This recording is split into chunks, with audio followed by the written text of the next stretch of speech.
কথা বলে বলতে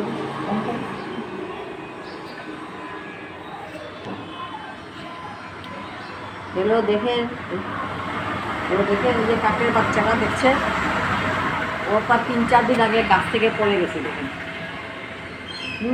বাচ্চা খেতে পারে না, আমি ওকে যতটুকু সময় দেখি খাওয়াবো, খাওয়াই যদি পুরা শিখে তখনই আমি ছেড়ে দিব। কিন্তু কী খাওয়াবো তা তো জানি না। এই যে রুটি আর ভাত পেস্ট করে, এই যে রুটি আর ভাত পেস্ট করে এই দেখে খাওয়াচ্ছি। দিনে 4 বার খাওয়াই। ওর খেতেও পারে না, উঠতে পারে না, হাঁটতে পারে না। দেখি আপনারা সবাই দেখেন, কাকের বাচ্চা তো সবাই বাড়িতে ঢুকায় না, বলে কী হবে, কিন্তু আমি তো এটা মানি না। একটা জীবকে বাঁচানো দরকার, যার জন্য আমি ওকে ঘরে নিয়ে এসেছি। এই দেখেন চামচ দিয়ে খাওয়াচ্ছি, এই দেখেন ও খেতেও পারে না। এই দেখেন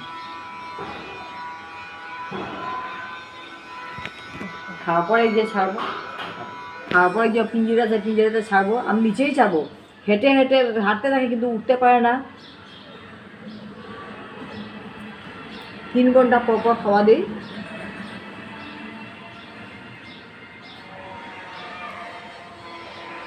এই দেখেন খাওয়াচ্ছি, খেতে চায় না।